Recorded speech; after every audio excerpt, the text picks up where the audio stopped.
இது இயல் 1 கவிதை பேழை தமிழ் மொழி மரபு. இந்த புக் பேக் ஆன்சர்ஸ் பார்க்கலாம். பேஜ் நம்பர் 7 எடுத்துக்கோங்க. சரியான விடையை தேர்ந்தெடுத்து எழுதுக. ஃபர்ஸ்ட் ஒன், பறவைகள் டேஸ் பறந்து செல்கின்றன. ஆன்சர் விசும்பில். செகண்ட் ஒன், இயற்கையை போற்றுதல் தமிழர் டேஸ்.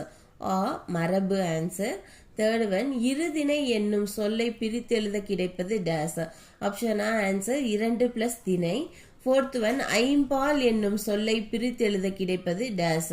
ஆப்ஷன் 5 + பால். குருவினா ஃபர்ஸ்ட் ஒன், உலகம் எவற்றால் ஆனது. Page number 6. பேஜ் நம்பர் 6ல பாடலின் பொருள் இருக்கு இல்லையா, அதுல ஃபர்ஸ்ட் லைன் உலகம்னு ஸ்டார்ட் ஆகி அப்படியே அதுல லாஸ்ட் கலவையாகும். இந்த ஒரு லைன் மட்டும் குருவினா first one answer. Second question, செய்யுளில் மரபுகளை ஏன் மாற்றக்கூடாது. பேஜ் நம்பர் 6 எடுத்துக்கோங்க.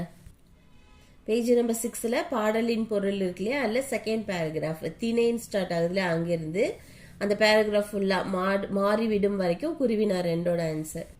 நெக்ஸ்ட் வந்து சிந்தனை வினா. நம் முன்னோர்கள் மரபுகளை பின்பற்றியதன் காரணம் என்னவாக இருக்கும் என நீங்கள் கருதுகிறீர்கள். சிந்தனை வினாக்கு இந்த ஆன்சரை காப்பி பண்ணிக்கோங்க.